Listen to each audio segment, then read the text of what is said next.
Welcome to Nanak classes. दोस्तों, Nanak classes के YouTube channel पे आपका स्वागत है। आज हम चर्चा करने जा रहे हैं 2021 तक राजस्थान भूगोल के आए हुए प्रश्नों की चर्चा लगातार आपको वीडियो मेंस एग्जाम के लिए दी जा रही है, क्योंकि मई के अंदर एग्जाम है तो हम पूरा कवर करने की कोशिश करेंगे। पीछे के क्वेश्चनों को आगे के लगातार आपको शाम की क्लास मिलने जा रही है। तो आज हम 2021 के मुख्य क्वेश्चनों की चर्चा करेंगे। टॉप 50 क्वेश्चन जो अब तक पेपर में पूछे गए हैं, क्या लेवल पूछा जा रहा है और किस प्रकार के क्वेश्चन पूछे जा रहे हैं, इससे आपको ये फायदा होगा। तो देखिए, मैं स्टार्ट करता हूं। पहला क्वेश्चन देखिए, निम्नलिखित में से राजस्थान की किस झील को रामसर आर्द्र भूमि के रूप में शामिल किया गया है? आपको पता है रामसर साइट नम भूमि क्षेत्र घोषित किए जाते हैं। इसमें अब तक राजस्थान के दो ही है। राजस्थान के कितने हैं? दो ही शामिल हैं। एक तो है सांबर झील। कौन सी है? सांबर झील, जिसको 1990-91 में घोषित किया गया था। एक है केवलादेव राष्ट्रीय उद्यान, केवलादेव, जो 1981 में घोषित किया गया था। तो इसका उत्तर हो जाएगा सांबर झील। और अब तक हमारे भारत की बात करें तो 49 रामसर स्थल घोषित हो चुके हैं, क्योंकि 2 फरवरी को विश्व नम भूमि आर्द्र दिवस बनाया जाता है। दूसरा प्रश्न देखो, सूची 1 व सेकंड का मिलान कीजिए, नीचे दिए गए कूट के आधार पर सही उत्तर का चयन कीजिए। देखो, झील और जिला, आपने झील के प्रश्न देखे होंगे। लगभग झील और जिले के प्रश्न इस प्रकार आते हैं, जिला पूछा जाता है। अब पंचभद्रा झील कहां पे है? तो पंचभद्रा बाड़मेर में, फतेह सागर उदयपुर में, आना सागर अजमेर में, लूणकरण सर बीकानेर केंद्र है कि नहीं है? बिच्छू बन गया। देखो, अब देखो, एक का 4 नंबर देख लो, एक का 4 सीधा ही उत्तर आ रहा है, एक का 4। कई बार तो एग्जामिनर इतना सिंपल दे देता है। फिर देखो, महाराणा जय सिंह द्वारा 1685 से 91 में गोमती नदी पर बांध बनाकर किस झील का निर्माण किया गया? बहुत इंपॉर्टेंट है। महाराणा जय सिंह मेवाड़ के शासक थे। 1685 से लेकर 91 में गोमती नदी पर बांध बनाकर किस झील का निर्माण किया गया? तो जयसिंह ने जयसमंद झील का निर्माण किया। और ऐसा कोई एग्जाम नहीं है जब झीलों की बात आए जयसमंद झील न पूछी जाए। राजस्थान की सबसे बड़ी मीठे पानी की झील है और देश की कृत्रिम झील है ये, आंतरिक प्रवाह की कृत्रिम झील। कहां पे? उदयपुर में गोमती नदी के पानी को रोककर इस झील का निर्माण किया गया। यहाँ टोटल 7 टापू है, जिसमें सबसे बड़ा बाबा का बांगड़ा और सबसे छोटा प्यारे। ये पूछा जाता है। भील जनजाति रहती है यहाँ पे इस जयसमंद झील के किनारे, ये भी याद रखना।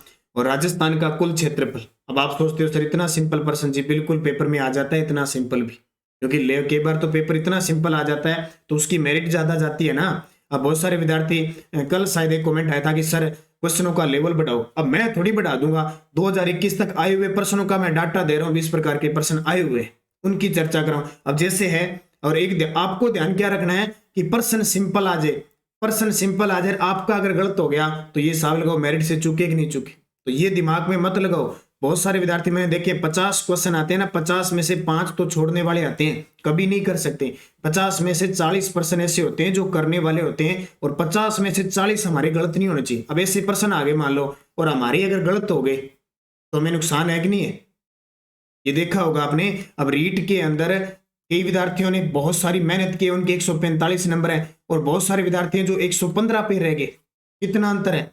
अब वो 115 वाला ऐसा कह देगा क्या कि पेपर बहुत आसान आया था, और 145 वाला तो कह रहा है पेपर बहुत आसान है। क्यों? उसने पेपर को सही तरीके से टैकल किया है। जरूरी नहीं होता है कि 145 नंबर है वो उसको भी पेपर मिला है, सबको पेपर नहीं मिला, कोई चुनिंदा लोगों को पेपर मिला है। लेकिन जिसने मेहनत की है, जिसके 135 130 है, तो पेपर अगर आसान आ गया तो नंबर अब तो ज्यादा बढ़ेंगे ना। तो नंबर ज्यादा कहां बढ़ेंगे? जब हम ऐसी चूक नहीं करेंगे।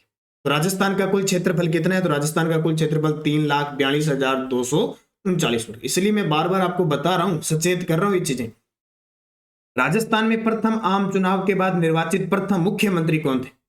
प्रथम आम चुनाव हुए थे तो प्रथम निर्वाचित मुख्यमंत्री कह दो या लोकतांत्रिक मुख्यमंत्री थे हमारे टीकाराम पालीवाल। टीकाराम पालीवाल, जिनका संबंध दौसा जिले से है, और राजस्थान के प्रथम उप मुख्यमंत्री भी टीकाराम पालीवाल रहे थे, ये ध्यान रखना। मोहनलाल सुखाड़िया 4 बार राजस्थान की शपथ लेने वाले मुख्यमंत्री थे। भैरव सिंह शेखावत 3 बार शपथ ली थी, 3 बार मुख्यमंत्री थे। हीरालाल शास्त्री राजस्थान के प्रथम मुख्यमंत्री थे, राजस्थान के प्रथम मनोनीत मुख्यमंत्री थे, और लोकप्रिय सरकार के प्रथम मुख्यमंत्री भी हीरालाल शास्त्री। इनका जन्म जोबनेर जयपुर में हुआ। अभी हीरालाल शास्त्री का ताजा प्रश्न है, महानिरीक्षक एसआई, वो जो मोटर वाहन वाला पेपर है उसमें क्वेश्चन आया। बीकानेर जिले में स्थित प्राकृतिक झील है। बीकानेर जिले में स्थित प्राकृतिक झील तो आपको पता है कौन सी है? लूणकरण सर झील है, और लूणकरण शहर को राजस्थान का राजकोट भी कहते हैं। राजस्थान में इंदिरा गांधी नहर से होने वाले लाभों को सम्मिलित कीजिए। राजस्थान में इंदिरा गांधी से देखो, सिंचाई सुविधा मिलती है, बिल्कुल। पेयजल हेतु जल की उपलब्धि होती है, बिल्कुल। अकाल व सूखे के दुष्प्रभाव में कमी आई है बहुत, और मरुस्थल के प्रसार को रोका जा रहा है, बिल्कुल। फुहारा पत्ती से उपयोग किया जा रहा है, चाहे सिंचाई किया जा रहा है। तो ए बी सी डी, ये कितने इंपॉर्टेंट है, हर एक पहलू पे ध्यान रखना होता है। भूमि की लवणता व क्षारीयता को दूर करने हेतु निम्न में से किसका प्रयोग किया जाना चाहिए? भूमि की लवणता व क्षारीयता को दूर करने हेतु निम्नलिखित में से किसका प्रयोग किया जाना चाहिए? अब भूमि की लवणता और क्षारीयता, उसको अगर दूर करना है तो किसका प्रयोग करेंगे? जिप्सम का भी प्रयोग होता है, रॉक फॉस्फेट का भी प्रयोग होता है, चूने का भी होता है। राजस्थान में केंद्र सरकार द्वारा मृदा स्वास्थ्य कार्ड योजना की शुरुआत कहां से हुई? ये देख लो, राजस्थान में केंद्र सरकार द्वारा मृदा स्वास्थ्य कार्ड योजना की शुरुआत सूरतगढ़ से हुई थी। सूरतगढ़ श्री गंगानगर के अंदर है। महाराजा सूरत सिंह ने बसाया था। बीकानेर के शासक थे, घग्गर नदी के किनारे है, और सूरतगढ़ में थर्मल पावर है, इसलिए आधुनिक राजस्थान का तीर्थ स्थल कहते हैं। अब मृदा स्वास्थ्य कार्ड, इसकी थीम याद रखना, स्वस्थ धरा खेत हरा। अभी वीडियो प्री में आया है।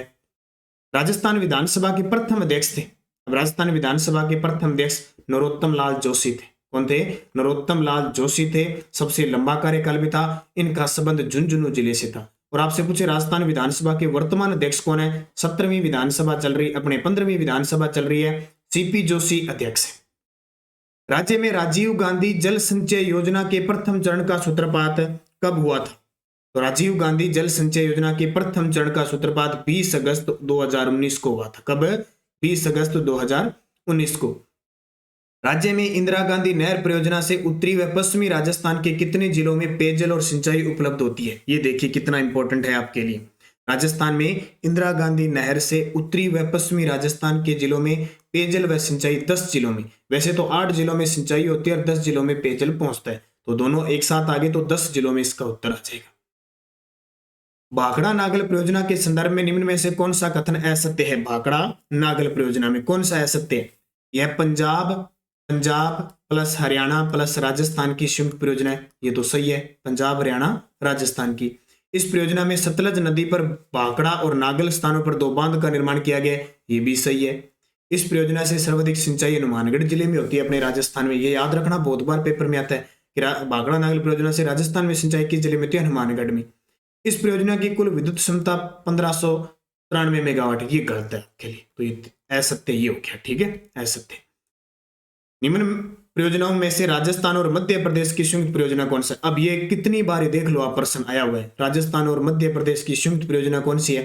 चंबल नदी घाटी परियोजना है, क्योंकि माही बजाज है, ये तो राजस्थान और गुजरात की है, तो ये चंबल नदी घाटी परियोजना 50-50 इसमें हिस्सा, ये भी ध्यान रखना। टोटल 386 मेगावाट बिजली उत्पादित होती है चंबल नदी से। अगला देखिए, सूची 1 व सूची 2 को मिलान करना। ये क्यों दे रहा हूं? क्या कि आपको पता लगे इन चीजों का। देखो, सिंचाई परियोजना और लाभान्वित जिले, नदियां, सिंचाई परियोजना, तो चाहे इंडिया की पढ़ लो चाहे राजस्थान की पढ़ लो, आपसे क्वेश्चन पेपर में आएगा। अब देखो, बिशलपुर बांध कहां पे? टोंक में बना हुआ है, पता है, लाभान्वित होता है। जाखम बांध प्रतापगढ़ और उदयपुर की बात आएगी। सोम कमला अम्मा ये डूंगरपुर, और भाखड़ा नहर हनुमानगढ़ श्री गंगानगर। इसका उत्तर देख लो। 1 का 4 कहां आता है? ये आ गया। कई बार तो सीधे सीधे सिंपल पढ़े, 1 का 4 3 2 1। फिर देखिए, राजस्थान जल संसाधन नियामक प्राधिकरण की स्थापना कब की गई? राजस्थान जल संसाधन नियामक प्राधिकरण की स्थापना कब की गई? 2013 में। राजस्थान जल संसाधन नियामक प्राधिकरण की स्थापना कब की गई? वर्ष 2013 में। राजस्थान सरकार द्वारा जल संरक्षण व जल संग्रहण को बढ़ावा देने हेतु मुख्यमंत्री जल स्वावलंबन अभियान की शुरुआत कब की गई? ये भी बहुत इंपॉर्टेंट है। अभी ये जनवरी 2016 में की गई थी, याद रख लेना ये तारीख। जैसे 1 जून 2016 से मुख्यमंत्री राजश्री योजना शुरू है ना, उसी प्रकार मुख्यमंत्री जल स्वावलंबन अभियान देखना 4 चरणों में हुआ था टोटल। तो जनवरी 2016 से इसकी शुरुआत हुई थी, लगभग 9 जनवरी के आसपास। राज्य में नई जल नीति कब जारी की गई? तो राज्य में नई जल नीति 2010 के अंदर। वन नीति भी 2010, जल नीति भी 2010। राज्य के प्रथम गैर कांग्रेसी मुख्यमंत्री थे। राज्य के प्रथम गैर कांग्रेसी मतलब पहली बार भाजपा के कौन बने थे? भैरव सिंह शेखावत बने थे। भैरव सिंह शेखावत को याद रखना अच्छे तरीके। जगन्नाथ पाड़िया हमारे राजस्थान के प्रथम दलित मुख्यमंत्री थे। हरिदेव जोशी राजस्थान के चाणक्य कहते हैं, शुरुआत की 10 विधानसभा में विधायक बनकर आए थे और 3 बार ये मुख्यमंत्री रहे थे, लेकिन एक बार कार्यकाल पूरा नहीं किया। बरकतुल्ला खान राजस्थान के प्रथम मुस्लिम अल्पसंख्यक मुख्यमंत्री थे, पद पे रहते हुए मृत्यु को प्राप्त हुए थे और वर्तमान में बरकतुल्ला खान अंतरराष्ट्रीय स्टेडियम बन रहा है जोधपुर में। फिर देखिए राजस्थान के प्रथम लोकायुक्त, अब ये प्रश्न कितनी बार आ रहा है, राजस्थान के प्रथम लोकायुक्त थे आई.डी. दुआ। कौन थे? आई.डी. दुआ थे। और अब 14 में है कौन? अब 14 में कौन है? प्रताप कृष्ण लोहरा। ये अभी एसआई के अंदर क्वेश्चन आए, ठीक है। 14 क्या 13 में थे, ठीक है 13 में, 14 नहीं। ताल छापर झील राजस्थान के किस जिले में? झीलों से और अभ्यारण्यों से तो प्रश्न सीधा ही मिलेगा। तो ताल छापर चूरू, हाल ही में यहाँ पे वन अनुसंधान प्रशिक्षण केंद्र का भी उद्घाटन किया गया, इसलिए भी चर्चा में। राजस्थान की किस झील के समीप माचियास्पारी कृष्णमृग का निर्माण किया जा रहा है? अब आप ये सोचो कि माचियास्पारी है कहाँ पे? बायोलॉजिकल पार्क है जोधपुर में है। तो इनमें से झील जोधपुर में कौन सी है? ये गेप सागर तो डूंगरपुर में है, नक्की, सिरोही, मेर, कोलायत, बीकानेर में। तो बच गई कौन सी? कायलाना झील। सांबर झील के संदर्भ में निम्न कथनों में कौन सा कथन है सत्य है? यह जयपुर जिले के फुलेरा तहसील में स्थित है। जयपुर जिले की फुलेरा तहसील में, हाँ ये तो सही है। इस झील को रामसर आर्द्र भूमि सूची में शामिल किया गया, ये भी सही है। यह राजस्थान की सबसे बड़ी खारे पानी की झील है, ये तो सारे सही है। तो उत्तर 4। दीनदयाल उपाध्याय पार्क और माणिक्य लाल गार्डन किस झील का हिस्सा है? अब देखो माणिक्य लाल का नाम आया ना, माणिक्य लाल, तो आपको याद रखना है माणिक्य लाल वर्मा जब भी बात आएगी उदयपुर की चर्चा होगी। उदयपुर में दूधतलाई झील है। कौन सी? दूधतलाई झील। राजस्थान में सर्वाधिक ऊंचाई पर स्थित उस झील का नाम बताइए जहां पर नन रोक और टोड रोक की विशाल चट्टानें, नाम ही सुना होगा, जहां पे ग्रासीय जनजाति अपने जो शव है उनकी अस्थियां विसर्जित करती है पूर्वजों की। तो कौन सी झील हो सकती है? नन रोक, टोड रोक, हनीमून पॉइंट, सन पॉइंट, ये सारे के सारे नक्की झील, माउंट आबू जो राजस्थान की सबसे ऊंची झील है। राजस्थान में चौधरी कुंभाराम आर्य लिफ्ट नहर से लाभान्वित होने वाले जिले। अब भी जो इंदिरा गांधी नहर की लिफ्ट नहर है ना, उनको पढ़ के जाना, कितना ही पढ़ लो फिर भी कंफ्यूजिंग हो जाती है हमारे और हम गलत कर बैठते हैं, तो इसको अच्छे तरीके से पढ़ना। कुंभाराम, चौधरी कुंभाराम लिफ्ट नहर है वो हनुमानगढ़, चूरू, बीकानेर, झुंझुनू, ये याद रखना, हनुमानगढ़, चूरू, बीकानेर, झुंझुनू। पोखरण लिफ्ट नहर को वर्तमान में किस नाम से जाना जाता है? पोखरण लिफ्ट नहर को वर्तमान में किस नाम से जाना जाता है? तो इसका उत्तर आ जाएगा किस नाम से? जयनारायण व्यास लिफ्ट नहर से। माही बजाज सागर परियोजना के लिए राजस्थान और गुजरात सरकार के मध्य समझौता कब? ये देखो, आप कह रहे हो ना ये प्रश्न बड़े सिंपल है, ये सिंपल देखो, लगते सिंपल है, जब वहां पेपर करते हैं ना तब पता लगता है कि भरना 28 में होता है, भरा जाता है 27 में, तब मुश्किल होती है। तो 1966 में। राजस्थान में सेम की समस्या किस परियोजना के कारण उत्पन्न हुई है? सेम की समस्या, तो इंदिरा गांधी नहर। इंदिरा गांधी नहर के कारण सेम की समस्या बहुत है। हनुमानगढ़ वाले क्षेत्र में इधर बहुत सारी सेम की समस्या कई क्षेत्रों में। तो फिर देखिए, फिर शाखा आ गई, रावतसर शाखा, सूरतगढ़ शाखा, यानी इंदिरा गांधी से निकलने वाली शाखाओं के नाम और जिला। तो सही जिले के हिसाब से आपको बताना है। देखो रावतसर शाखा, रावतसर तहसील है हनुमानगढ़ में, याद रखना। और आपको पता है ना, जब ये मान लो ये इंदिरा गांधी नहर है तो सारी एक ऐसी शाखा है जो किस साइड से निकलती है? इस साइड से निकलती है, यानी उधर से जाएं तो एक शाखा है जो बाईं तरफ से निकलती है, ठीक है। बाकी देखो रावतसर शाखा हनुमानगढ़ में, सूरतगढ़ कहां पे? श्री गंगानगर में, दंतौर कहां पे? बीकानेर में, शहीद बिरबल शाखा कहां पे? जैसलमेर। तो ये उत्तर हो जाए। इंदिरा गांधी नहर की उस एकमात्र शाखा नाम बताइए जो नहर बाईं ओर से निकाली गई है। आगे ना, एकमात्र रावतसर शाखा है जो, मान लो नहर क्या होती है, इस प्रकार नहर चलती है, उसका पानी इस प्रकार निकलता है, तो इसका बायां दायां देखना है, अपना बायां दायां नहीं देखना। अब यहां से इधर से पानी ये आ रहा है तो इधर ये इसका बायां हो गया, यहां से रावतसर शाखा निकलती है, बाकी सारी इधर से आती है, ध्यान रखना। ऐसे इधर निकलती है सारी की सारी, अनूपगढ़ शाखा है सारी। निम्नलिखित में से राजस्थान में अनुसूचित जाति से संबंधित पहले मुख्यमंत्री कौन थे? अनुसूचित जाति से, अनुसूचित जाति नहीं एससी से संबंधित, तो अनुसूचित जाति से जगन्नाथ पहाड़िया। जगन्नाथ पहाड़िया इसलिए इंपॉर्टेंट है, राजस्थान के प्रथम दलित मुख्यमंत्री। और क्यों चर्चा में है? अभी 20 मई 2021 को इनका निधन हुआ है। 1980 से लेकर 81 तक ये राजस्थान के मुख्यमंत्री रहे थे। फिर देखिए, निम्न में से एशिया की दूसरी सबसे बड़ी मानव निर्मित मीठे पानी की झील कौन सी है? तो दूसरी सबसे बड़ी अपनी जयसमंद झील है, इसलिए पेपर में आता है बार बार, उदयपुर वाला। निम्न में से इंदिरा गांधी नहर परियोजना के उद्देश्यों के संदर्भ में सही है। अब देखो इंदिरा गांधी नहर यानी परियोजनाओं से और बांधों झीलों से ज्यादा आपके लिए क्वेश्चन लगातार मिल रहे हैं। देखो पश्चिमी राजस्थान में सिंचाई व पेयजल सुविधाओं का विस्तार, बिल्कुल सही है। मरुस्थलीकरण को रोकना इसका टारगेट है, बिल्कुल सही है। रोजगार के अवसरों में वृद्धि करना, ये भी सही है। और पशु संपदा का संरक्षण और विकास करना, बिल्कुल सही है। ये तो बात है, पानी है, जल है तो जीवन है, और उसके ही सब सिस्टम होता है ABCD। इंदिरा गांधी नहर की कुल लंबाई कितनी है? अब कुल लंबाई 649 किलोमीटर। कितनी? 649। इंदिरा गांधी नहर का उद्गम कहां से होता है? इंदिरा गांधी नहर का उद्गम कहां से होता है? हरिके बैराज से होता है। कहां से? हरिके बैराज से होता है। इंदिरा गांधी नहर के प्रथम चरण का शुभारंभ कब हुआ? देखो कितना इंपॉर्टेंट है। इंदिरा गांधी नहर के प्रथम चरण का शुभारंभ मार्च 1958 को हुआ था। कब? मार्च 1958 को हुआ। और राजस्थान में गंग नहर से किस जिले को सर्वाधिक लाभ हुआ है? गंग नहर से, तो गंग नहर से सबसे ज्यादा श्री गंगानगर को। गंग नहर सतलज नदी से निकलती है, ध्यान रखना। यमुना जल सिंचाई परियोजना से राजस्थान के किन जिलों को सिंचाई उपलब्ध होती है? यमुना जल सिंचाई परियोजना है ना, उससे राजस्थान के किन जिलों में सिंचाई होती है? तो याद रखना भरतपुर। यमुना का नाम आते ही भरतपुर क्षेत्र जाना है, भरतपुर, चूरू और झुंझुनू। उसके बाद आज थोड़े अक्षर छोटे दिखाई दे रहे हैं, थोड़े बड़े कल से आपको बड़े मिलेंगे कल वाले वीडियो में। चंबल नदी घाटी परियोजना में राजस्थान व मध्य प्रदेश की कितनी भागीदारी है? अभी बताया था मैंने 50-50। चंबल नदी घाटी परियोजना और चंबल नदी पर 4 बांध बने, 3 बांधों से बिजली उत्पादित होती है, 386 मेगावाट, और 50-50 है।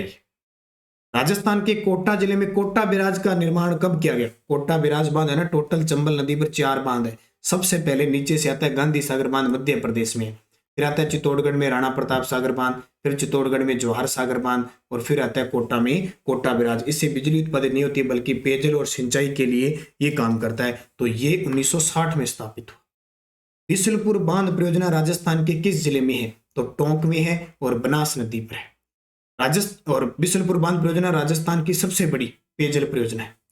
राजस्थान की जलवायु को प्रभावित करने वाले कारकों में शामिल है। अब राजस्थान की जलवायु है, उसको प्रभावित करने वाले कारकों में शामिल क्या है? अरावली, बिल्कुल है। अरावली पर्वत, तो अरावली तो यहाँ ऐसे है, वर्षा का निर्धारण करती है, इधर शुष्क कर, इधर ज्यादा बारिश।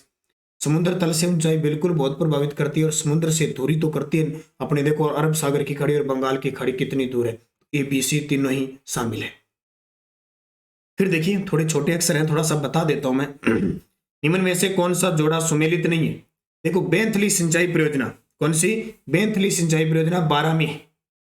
चकवा सिंचाई परियोजना या चाकवा बूंदी में है। बांदी सेंधरा सिंचाई परियोजना जालोर में है।